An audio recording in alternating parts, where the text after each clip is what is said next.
Subscribe to our channel for more stories. Now, let's begin this one. David Lawson's eyes slowly fluttered open, greeted not by the warmth of a loved one's face, but by the cold glare of harsh fluorescent lights. The beeping machines around him kept time like a relentless metronome, steady, unyielding. His body was weak, broken by the sudden stroke that had struck him days ago, leaving him trapped inside this sterile hospital room. His fingers twitched, barely able to move, but his mind was painfully aware of everything. The distant murmur of voices, footsteps passing outside his door, and the emptiness in his chest, not from the illness, but from the absence of the people who should have been here. His wife Linda, who once promised to stand by him no matter what, hadn't visited in 2 days. His children, Sarah and Michael, had not been seen since the hospital staff brought him in. David's throat burned as he tried to call out, "Linda, Sarah, Michael." But all that came out was a weak croak. The nurse came in quietly, checking his eye search, pausing as she noticed his eyes searching the room desperately. "Mr. Lawson," she said softly, "your family hasn't been here today, or the past few days." A wave of loneliness crashed over him. How had it come to this? The man who had spent his life working hard to provide for his family, who had sacrificed everything, was now left alone in this bed, abandoned when he needed them most. The television in the corner switched on, the volume low but clear. A breaking news story flashed across the screen. Local man battles stroke alone, family missing in action. David's frail face appeared on the screen, pale and vulnerable. The reporter's voice echoed in the room. "Neighbors say David Lawson has been fighting for his life after a devastating stroke, but his family has yet to be seen at the hospital." Tears welled up in David's eyes. Betrayal burned hotter than the pain in his body. They had left him here, forgotten and forsaken, while the whole world watched as the night deepened. David's mind raced with memories, family dinners, laughter. Around the table, promises whispered in the dark. Had it all been a lie? He wanted to believe they would come back, that this was just a momentary weakness in their love. But the cold reality pressed in. The people who mattered most had walked away. And now, he had to fight, not just for his life, but for his dignity, his truth, and maybe, one day, for justice. The morning light spilled weakly through the blinds, casting long shadows across David's hospital room. His body was still frail, but his mind was sharper than ever, burning with questions and a growing ache of abandonment. Hours passed without a single knock on his door. No footsteps in the hallway. No familiar voices. The nurse entered again, a gentle smile on her face, but her eyes carried a hint of sorrow. "Mr. Lawson, your doctor will be here soon for your checkup," she said softly. David nodded weakly, gripping the thin blanket tighter around his trembling hands. After she left, the silence returned, thick and suffocating. Suddenly, the door creaked open. David's heart leaped, hope rushing through his veins. But it wasn't Linda. It was a man, someone unfamiliar, dressed in a suit, his expression unreadable. "Mr. Lawson," the man said, his voice cool and businesslike. "Yes," David croaked, struggling to sit up. The man pulled up a chair. "I'm Jason Marks, a lawyer representing your family." David's eyes searched for a glimmer of compassion, but found none. "I'm here to inform you," Jason continued, "that your family has made some difficult decisions regarding your care and finances." David's mind reeled. "What decisions?" he whispered. Jason sighed. "Your wife has chosen to relocate the family out of state. She believes it's best to start fresh without you." David's heart pounded. "Without me, yes. The medical bills are mounting. The strain is too much.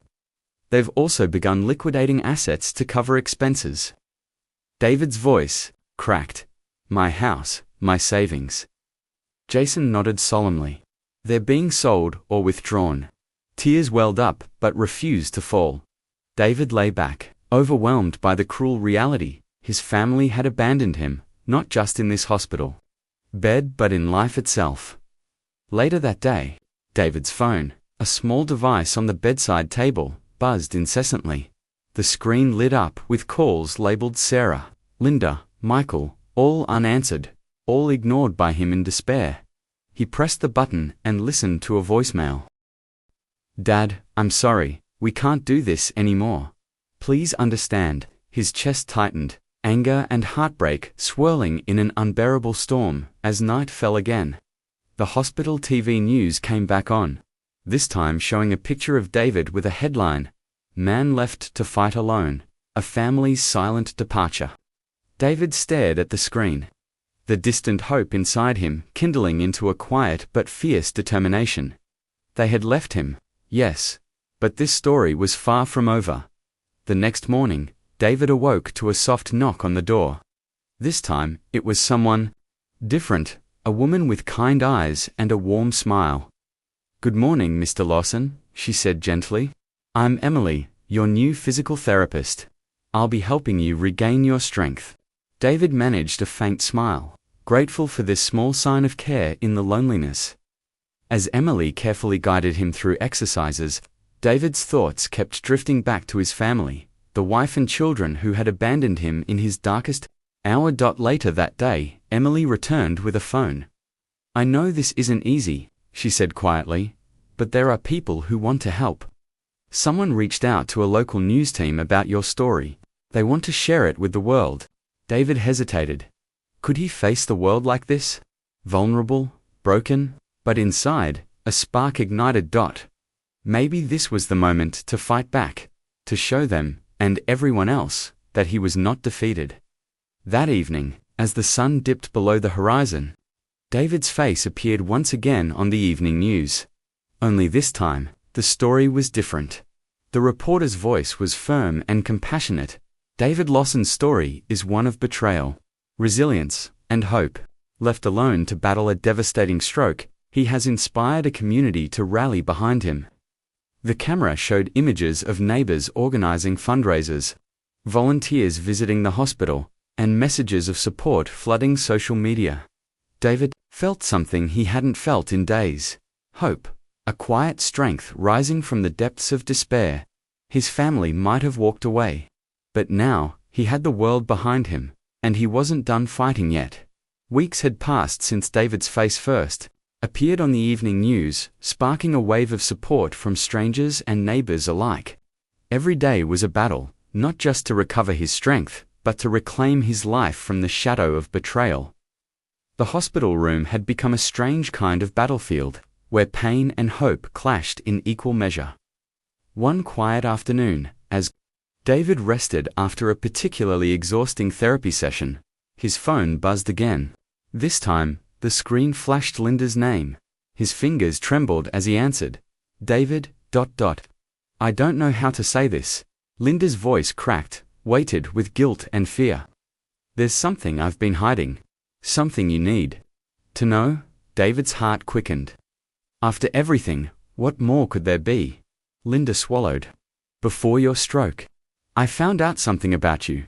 Something you never told me." A chill ran down David's spine. "What are you talking about?" he asked. Wary. Linda hesitated, then whispered, "You weren't the man I thought you were." David's mind raced. Had his family's abandonment been about more than just illness and money? "Linda, explain," he demanded. She took a shaky breath. "There were, ... secrets. Things from your past you kept hidden. When you collapsed, I thought the truth would come out, and I was scared." David's pulse thudded painfully. "What secrets?" he pressed.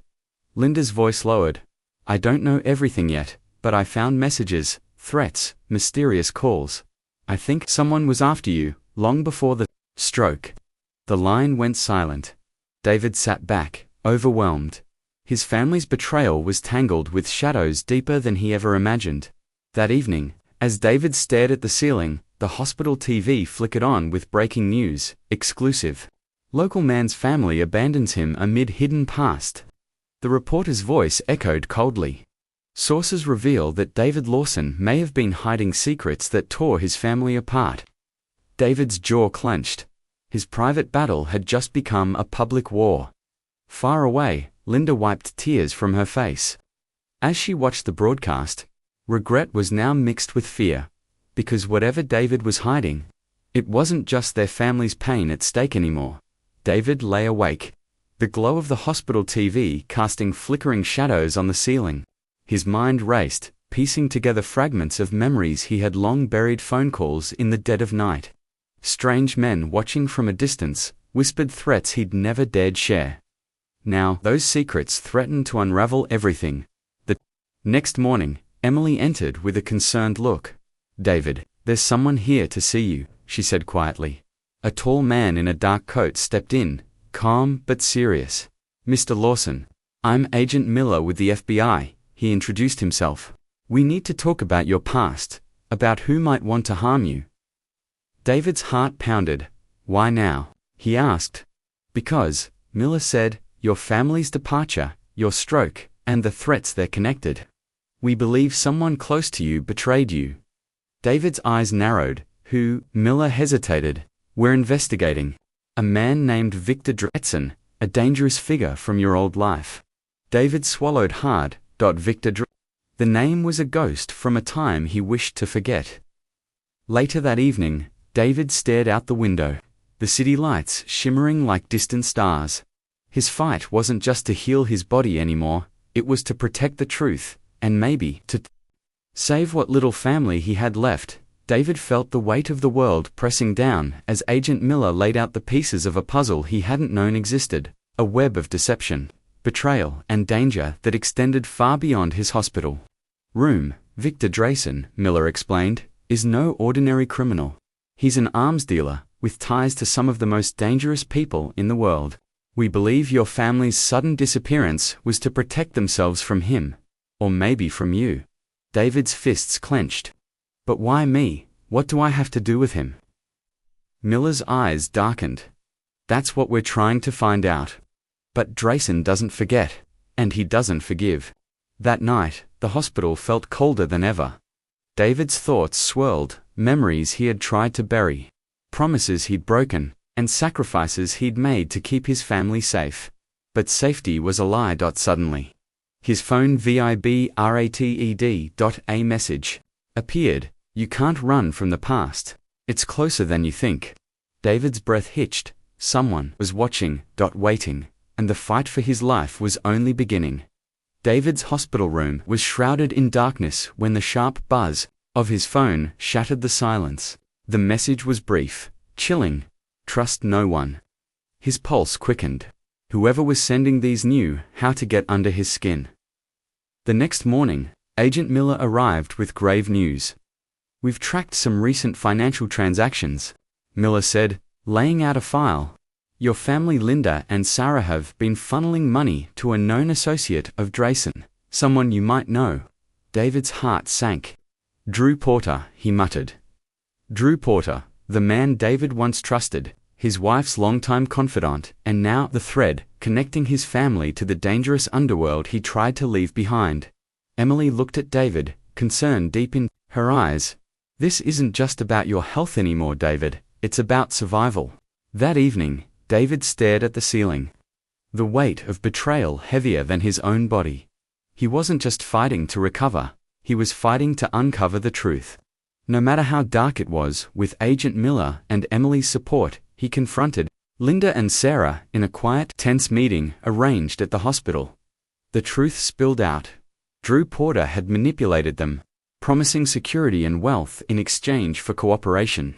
They had been scared, desperate, and blinded by lies. Tears flowed, apologies were whispered, but David's voice remained steady. "I was hurt," he said quietly, "but I'm willing to forgive, not for your sake, but for mine." Betrayal leaves wounds, but forgiveness is how we heal. Months later, David stood in the sunlight. The scars of his stroke still visible, but his spirit stronger than ever. His family was slowly rebuilding, not perfect, but honest and real.